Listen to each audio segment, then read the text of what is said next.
l'Italia non spaventa più e anzi viene considerata come un paese Covid-free, ipermonitorato e rassicurante. È quanto risulta da un monitoraggio social di Enit, Agenzia Nazionale del Turismo. A fine maggio si contano oltre 753.000 citazioni sul viaggio in Italia, di cui 50.000 comparse sul web e 703.000 dai social, che hanno prodotto 207 milioni di interazioni.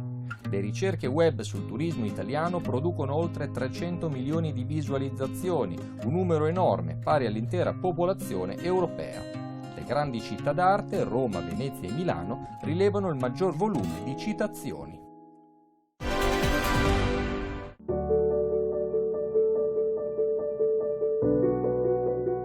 Fino al 30 agosto sarà possibile visitare presso le scuderie del Quirinale Raffaello 1520-1483, la grande esposizione monografica sponsorizzata da WeBuild. Protagonisti della rassegna sono oltre 200 capolavori tra dipinti, disegni e opere provenienti da grandi istituzioni italiane e straniere. Sarà possibile ammirare la Madonna del Granduca delle Gallerie degli Uffizi, la Santa Cecilia della Pinacoteca di Bologna, la Madonna Alba della National Gallery di Washington, il ritratto di Baldassarre Castiglione e l'autoritratto con amico dal Louvre e la Madonna della Rosa dal Prado.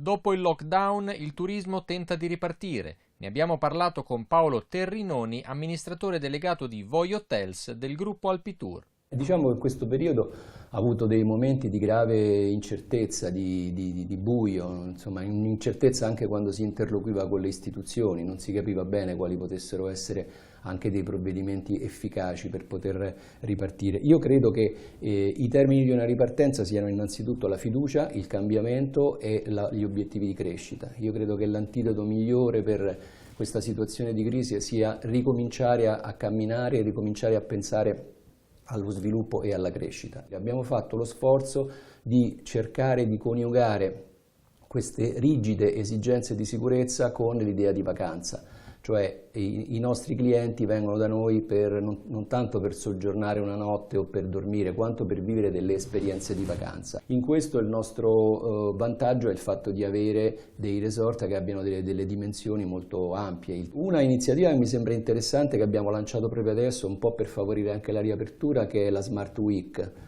I comportamenti delle persone e delle aziende si sono molto modificati, abbiamo proposto un modulo che consente di fare lo smart working casalingo trasferito nei resort di vacanza. Queste iniziative potrebbero aiutare a prolungare la stagione e quindi a contribuire alla ripresa.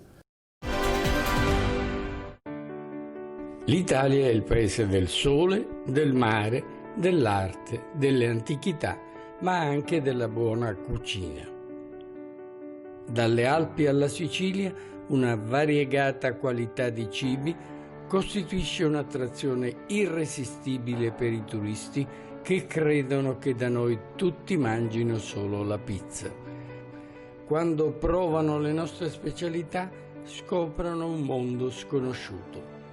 Dalla pasta preparata in tutti i modi dal nord al sud, ai secondi di carne, pesce e verdure, dai dolci che variano a seconda delle stagioni, ai gelati, è tutto un trionfo di colori e sapori che riflette la varietà e le abitudini gastronomiche delle nostre regioni.